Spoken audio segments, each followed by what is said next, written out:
마당을 나간 암탉의 경우는 종이 다른 동물이 가족이 된 경우라고 할 수 있죠. 그건 이제 입양의 형태로 우리가 쉽게 우리 사회 속에서 용어를 갖다 하나 붙이자면 한부모 가정 내지는 입양의 형태라고 얘기를 할 수가 있겠죠. 종이 다른 새끼를 데려다가 지극정성으로 그치. 엄마의 역할을 다 해가면서 이렇게 키워서 날려보내는 이제 마당을 나온 암탉을 쓰면서는 입양에 대한 어떻게 보면 작가로서의 고민을 처음으로 좀 해봤던 것이고 우연히 저한테 어떤 기관에서 연락을 해왔어요. 당신이 그 전에 어떤 작품을 썼던데 우리의 이 기관이 하는 일을 알리기 위한 작품을 하나 좀 써주면 어떻겠느냐.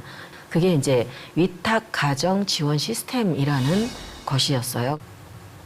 아이들이 부모와 살 수가 없게 되면 뭐 해외로 입양을 가거나 고아원처럼 이런 시설에 가거나 이제 흔히들 이렇게 생각을 하시죠. 그런데 그렇지 않은 국가의 어떤 지원 시스템이 있어요. 그게 어쨌든 아이들은 가정이라는 울타리 안에서 자라야 된다. 보호받고 자라야 된다라는 그 생각 때문에 시설로 곧바로 보내지 않고 어떤 가정에서 그 아이가 가족으로 사는 거예요.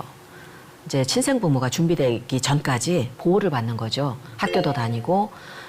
그런데 제가 그 취재를 하면서 알게 됐던 내용들이 그 10살밖에 안 되는 아이의 이야기라고 상상할 수 없을 정도로 너무 나쁜 경우가 많은 거예요.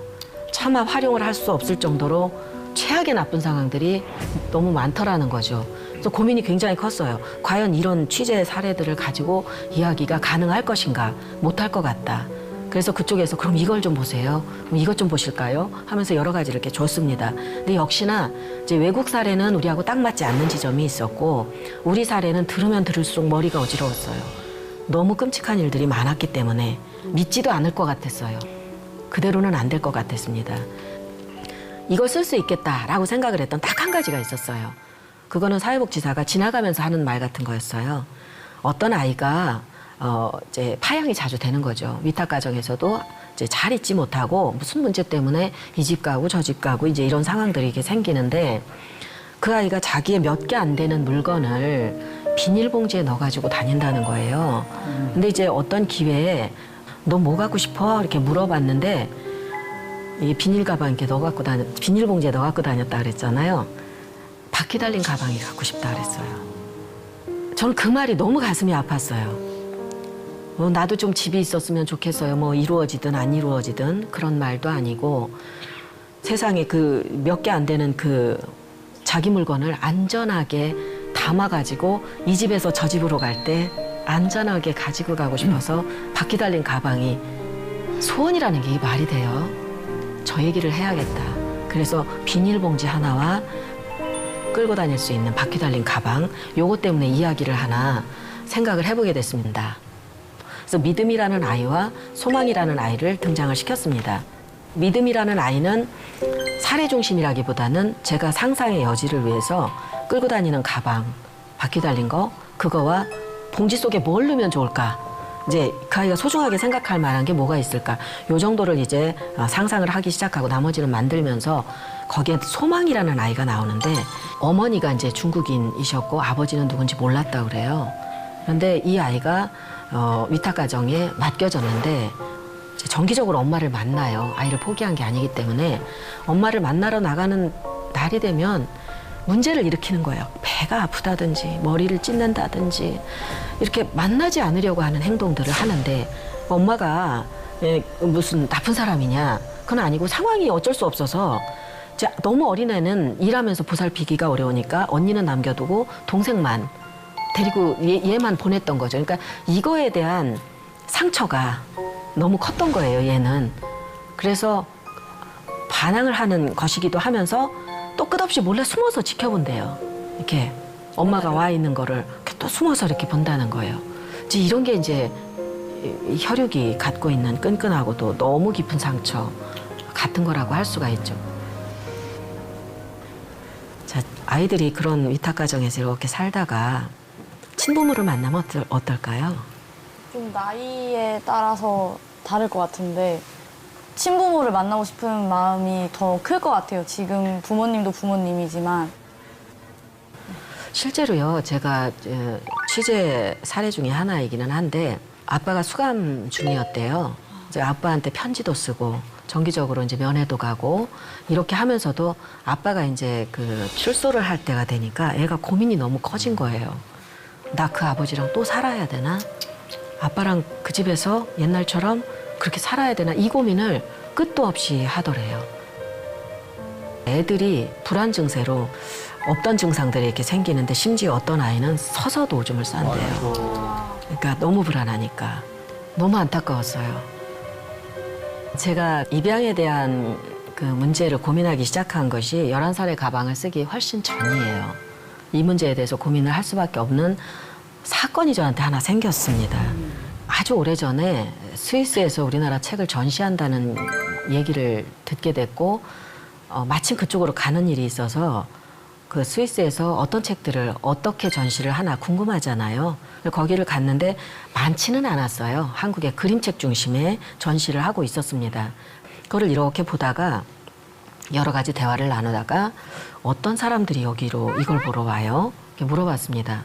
그런데 그때 처음 나온 얘기가 스위스 가정에 온 그 한국 입양아를 데리고 있는 집들이 애들 보여주려고 여기 와서 이런 것들을 본다는 거여서 그때 좀 그렇군요. 그럴 수도 있겠네요. 그때는 좀 평범하게 제가 좀 생각을 했어요. 근데 그때 이제 시청 직원들이 2명, 여성 2명이 식사를 대접하고 싶다고 해서 함께 이제 식사를 하러 갔는데 거기에서 시청 직원이 저한테 한국 입양인들이 우리 사회에 꽤 많다는 걸 아느냐 이렇게 물어보더라고요. 그래서 저는 사실은 잘 몰랐어요. 우리 인구 대비 입양인의 숫자가 상당히 많다. 이렇게 얘기를 하는데 순간적으로 너무 불편했어요. 왜 하필 나한테 이런 얘기를 할까? 그냥 식사를 못 하겠더라고요. 너무 이렇게 얹히는 것 같아서 밥을 먹기가 이상한 불편함, 빨리 여기서 나가고 싶은 이런 감정이 굉장히 심했어요.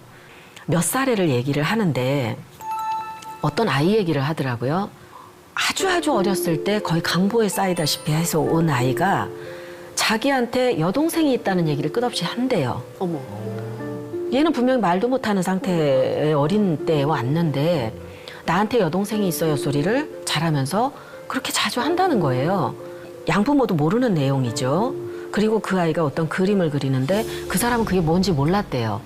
이게 뭐지? 걔도 사실 모르고 그리는 건데 그게 기와집의 처마 같은 거였어요. 신기하다. 근데 전체를 그린 건 아니고 한쪽 구석을 이렇게 그리는데 그게 굉장히 충격적이었어요. 아이들의 기억이 도대체 언제부터 남아있길래 말도 못하는 때 강보에 쌓이다시피 하고 온 애가 여동생이 있어요 소리를 하고 기와집 처마를 그리고 그랬다고 하는지 그게 너무 저는 좀 여기서 벗어나고 싶었어요. 내 문제가 아니라고 생각했어요. 근데 안 없어지더라고요. 그게 너무 오랫동안 저를 괴롭혔습니다. 그러면서 11살의 가방도 어떻게 보면 이거 내가 해야 돼.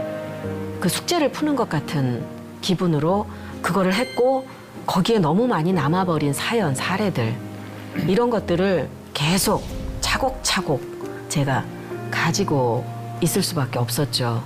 그러다가 여러 가지 자료가 모였어요.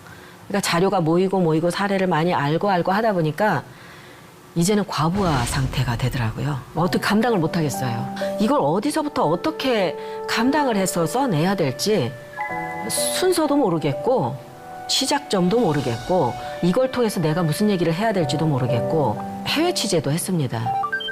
해외 문학 행사를 하러 가면은 너무 쉽게 입양인들을 만나요. 한국 학과에 가면 사실 교수님이 얘기해줘요. 제가 입양인이었어요. 입양인으로 여기 온 거예요. 이렇게 얘기를 하고 내 친구가 입양인이에요. 이렇게도 얘기를 하고 근데 어쨌든 실제로 만났어요. 그래서 제가 제일 먼저 들었던 내용은 입양인의 입장이었어요. 그 낯선 나라로 가서 살 수밖에 없었던 사람들의 의문과 지금의 생각, 궁금한 것들. 그러니까 입양인들의 입장을 제일 먼저 들었어요. 제가 입양인들한테 물어본 게 뭐였느냐면 한국에 혹시라도 있을 부모님이나 아니면 우리들에게 하고 싶은 얘기가 있으면 하라고 했습니다. 그랬더니 어떤 아가씨가 너무나 그 고민의 여지도 없이 너희들이 낳은 아기는 너희가 키워. 이렇게 얘기를 했습니다. 그 말이 너무 좀 이렇게 가슴에 쿵 왔어요. 이건 너무나 당연한 거예요. 사실은 너희가 낳은 아기는 너희가 키워.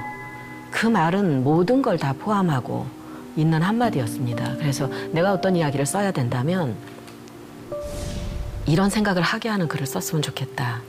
내 이야기가 이런 결론이었으면 좋겠다. 읽는 사람이 이런 생각을 좀 해줬으면 좋겠다. 이런 바람이 좀 있었습니다. 끝은 어떻게 내면 좋을지 알겠는데, 어떤 메시지를 주면 좋을지를 알겠는데, 사실은 시작을 어떻게 누구를 중심으로 해야 될지를 모르겠더라고요. 근데 그때 딱 맞춤해서 수기집을 봤어요. 10대 미혼모들이 그들이 쓴 실제로 본인의 체험담, 이거를 읽으면서 10대 미혼모들이 그런 상황이 됐을 때 겪어내야 되는 것들이 너무 큰 거예요. 어른들이 한 얘기는 다 이거예요. 너 아직 어려. 넌 공부도 마저 해야 돼. 네가 키우겠다고 고집을 부려봐야 현실적으로 불가능해.